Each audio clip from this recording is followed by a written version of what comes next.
Wait, further forward, further back, next to you, you. Unfortunately, your time was used up in your reluctance. I'm always up here right before the break.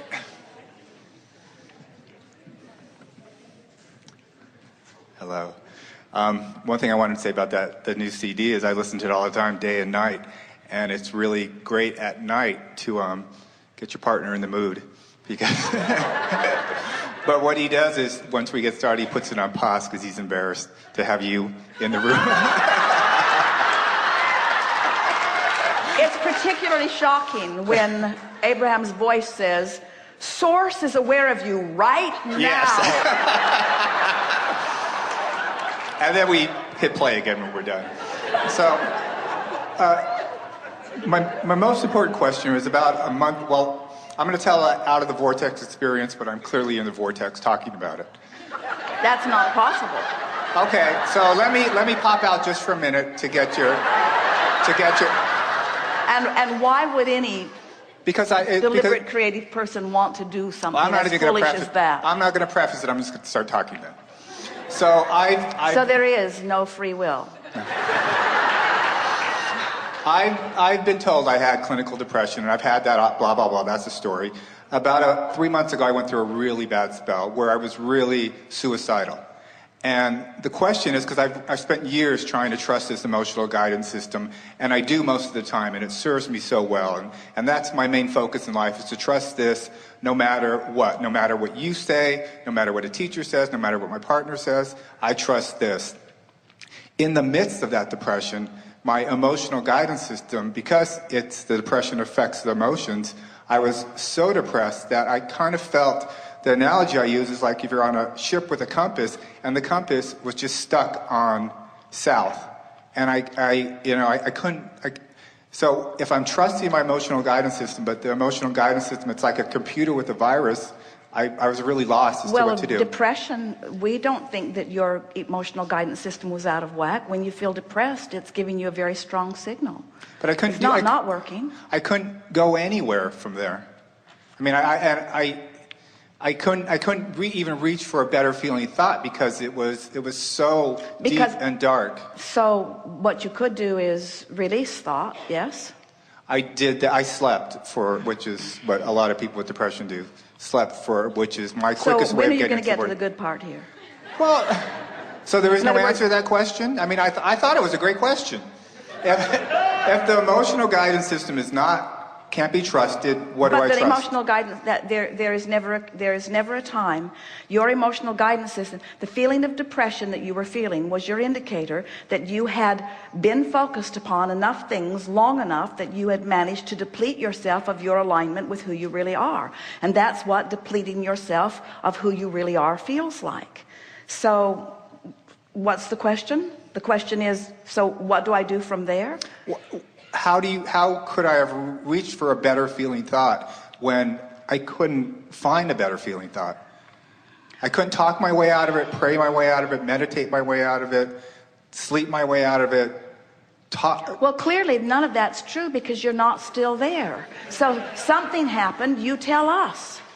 What happened? What happened? Because you're not still there. You started this conversation by saying, now I'm in the vortex, but I wasn't, but I want to talk about when I wasn't. And we say, keep that up and you won't be again. In other words, that's really the point that we're making. If you go back and analyze what your depression was about, you have to activate whatever it was, and then you are out of the vortex to the degree that you're having the conversation. It's like the opposite. What we've been encouraging all day here today, and what we were doing with our friend just now, we were saying, when you're in the vortex, milk it. But what you're doing is being out of the vortex and milking it. But even more, you're not even out of the vortex. You're speculating about when you were out of the vortex and milking it by having a conversation about it or by wanting to speculate about it.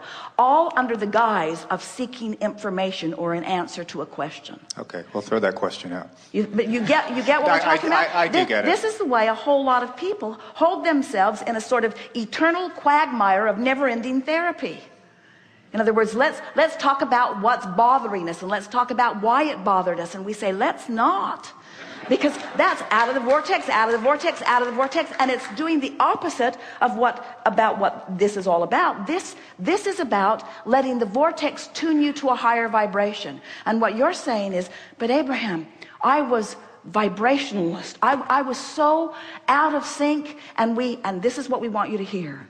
If you do nothing to support or encourage the pain that you're in, the vortex will call you upward. It will. So that's why it is a normal thing for someone who's really in depression to sleep, because everything in your body sort of shuts down. Your inner being guides every part of you to defocus, defocus, deconstruct, deconstruct, defocus, defocus.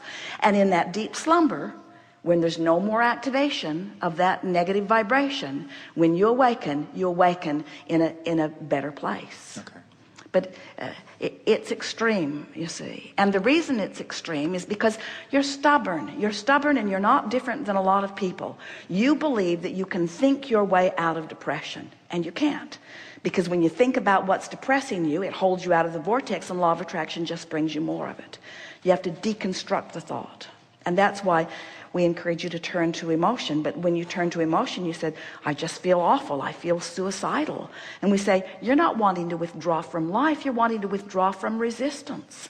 So the first thing that we would do, if we had been in conversation with you while you had been there, the most important thing that we would have been saying to you, in fact your inner being was, but you couldn't hear it because you couldn't find the revelation of that because you were too far from the vibration of it. But what your inner being was saying is, it's all right, and you're just right, and there's nothing wrong with you, and it's going to be all right. And this too shall pass, and be easy about this, and give yourself a break, and don't take this so hard, and don't try so hard, and just be easy about it, and life will get better, and you will feel better, and just ease up a little bit, and don't try so hard, and just take a nap, and would you like something to eat, and just be easy about this, because there's nothing that you have to do, and you're not getting it wrong, and you'll never get it done. Everything's all right. Just be easy about it. Just take it easy. All is well, all is right. It's going to be all right. It's going to feel better. That is the message that your inner being is projecting. All is really well. All is really well. Take it easy, you see. And so if you could just offer some of those thoughts to yourself. That's how I got out of it. Oh, now you remember.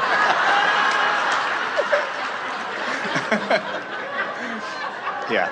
By giving yourself a break, by not making yourself wrong, by accepting that it's all right to have a step one moment, by acknowledging that if you never had a step one moment, you wouldn't have anything in the vortex, by acknowledging that you could never be manic depressive, or you could never feel that awful if you hadn't put so much in your vortex. That's the real thing that you want to remember at a time of despair. I couldn't even begin to experience the level of this despair if I were not really so much more. And never mind that I can't get there right now, later gator. It's there, it's waiting for me, it's not going away. Source loves me while I can't feel it right now. I think I'll take a nap. Good time for a segment of refreshment.